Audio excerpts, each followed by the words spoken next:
नमस्कार, आप देख रहे हैं मानसिकता न्यूज और आपके साथ मैं हूं सौरभ दुबे।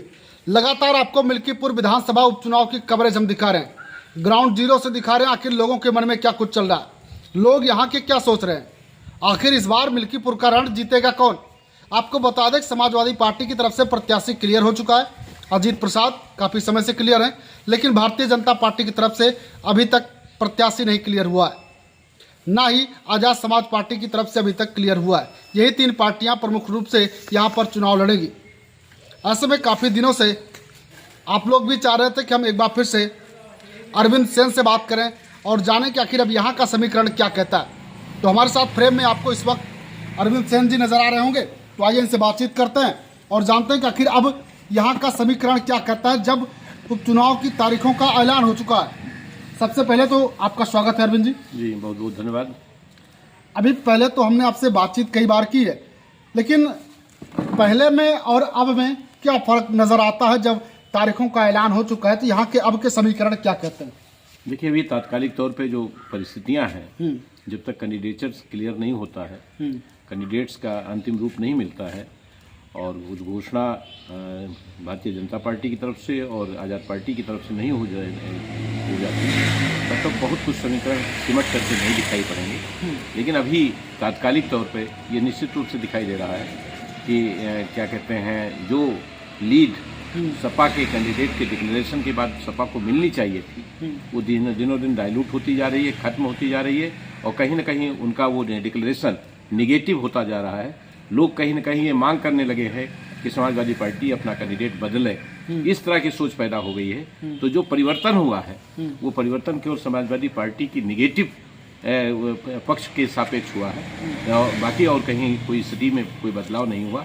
लोग प्रत्याशा में आशा में है कि भारतीय जनता पार्टी अपना क्या कहते हैं कैंडिडेट दे, उसके बाद समीकरण फिर से सिमटेंगे, फिर से बनेंगे। अच्छा, जो ये प्रत्याशी को लेकर बात सामने आ रही है, ये सब उपचुनाव के बाद से है या फिर थोड़ा पहले से ही? किस तरह के, क्या जानना चाहते हैं आप? अजीत प्रसाद जो कि समाजवादी पार्टी के कैंडिडेट हैं, जी कैंडिडेट बदलना चाहिए, ये बात उपचुनाव के बाद जब कई सीटों पर हार का सामना करना पड़ा उसके बाद से आ रही है या फिर उसके पहले से ही लोगों के मन में था?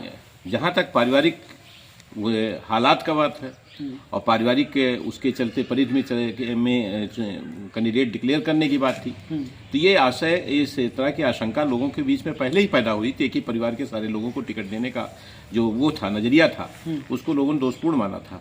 उसके अलावा जब से ये क्या कहते हैं डिक्लेरेशन के बाद से आज तक उस व्यक्ति का कहीं भी चेहरा आम आवाम के बीच में दिखाई नहीं पड़ा, न किसी बात के लिए, किसी प्रकरण में, न किसी क्या कहते हैं गरीब दुखिया के किसी मामले में उनकी हिफाजत करते हुए, उनकी सुरक्षा करते हुए, अपना राजनीतिक दायित्व निभाते हुए, अपना जो कैंडिडेट का दायित्व होता है उसको निभाते हुए भी कहीं नजर नहीं आए। जो भी मीटिंगें होती हैं पार्टी की या कोई सम्मेलन होता है, किसी तरह की बात होती है, उनके क्या कहते हैं जो पिताश्री हैं वो शिरकत करते हुए पाए जाते हैं, वो कहीं किसी राजनीतिक कार्यक्रम में शिरकत करते हुए नहीं पाए जाते हैं। जिस कैंडिडेट की ऐसी स्थिति आज की तारीख में हो, जबकि वो प्रत्याशा में हो, कैंडिडेट क्या कहते हैं चुनाव की प्रत्याशा में हो, तब उसकी सक्रियता निष्क्रियता के रूप में दिखाई पड़ती है।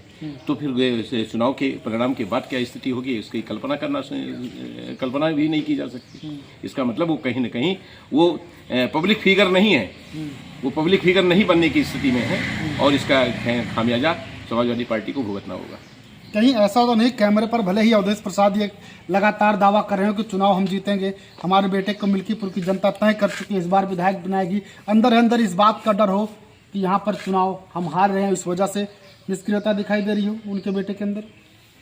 नहीं, ऐसा नहीं है। अगर उनको तो इस बात की गलतफहमी है, भ्रम है कि चुनाव हमारा अच्छा है, लेकिन वो चुनाव इस परिस्थिति में चुनाव के कई ऐसे फैक्टर्स होते हैं जी सौरभ जी। चुनाव के नाम पर चंदा इकट्ठा होता है, समाजवादी पार्टी के नाम पर चंदा इकट्ठा होता है, भाजपा के नाम पर चंदा इकट्ठा होता है और जो जितना मजबूत कैंडिडेट होता है और उतने मजबूत उसको पैसा भी मिलता है। तो ये सब रिसोर्सेस है। चुनाव लड़ना भी एक रिसोर्स होता है जी। चुनाव क्या कहते हैं, कहीं न कहीं जब आप जीतने की प्रक्रिया में होते हैं, जहाँ मतलब दूसरी तरह की सोच के लोग होते हैं, वो आपको पुरस्कृत और पल्लवित करते हैं, उसे कहीं न कहीं आपको सपोर्ट करते हैं, आर्थिक सपोर्ट, सामाजिक सपोर्ट, हर तरह का सपोर्ट करते हैं। तो चुनाव लड़ने के पीछे कई कारण होते हैं। अगर आप कैंडिडेट बनते हैं किसी सशक्त पार्टी के, तो ढेर सारी आपको क्या कहते हैं सहूलतें भी मिलती हैं। उसके तले चुनाव लड़ना है लोगों को, चुनाव से कोई भागेगा नहीं, लेकिन परिणाम से कोई वाकिफ है कि नहीं है, ये अलग चीज है जी। उपचुनाव में इस बार बसपा नहीं लड़ रही है, भीम आर्मी चुनाव लड़ रही है। ऐसे में लड़ाई आप कैसे देखते हैं? ये लड़ाई समाजवादी पार्टी या भारतीय जनता पार्टी के बीच ही रहेगी जैसा कि लोग कह रहे हैं, या फिर बसपा को वोट डाइवर्ट होकर भीम आर्मी की तरफ जाएगा और लड़ाई त्रिकोणीय होगी? आपकी लड़ाई मिल्कीपुर में त्रिकोणीय तभी बन पाएगी जब बहुजन समाज का वोट, बहुजन पार्टी का वोट आजाद पार्टी के साथ जाता है।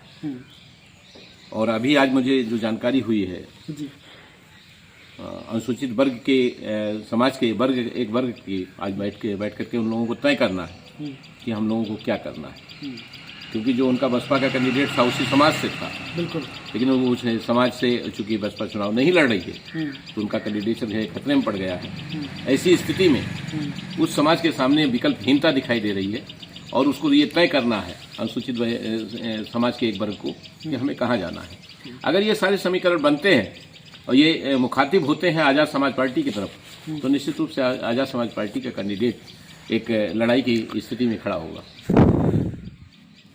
आपके लिए भी एक पोस्टर चल रहा था सोशल मीडिया पर, एक खबर चली यूट्यूब पर, जिसमें पोस्टर पर यह दिखाया गया कि दो बाहुबलियों के बीच अरविंद सिंह यादव प्रत्याशी।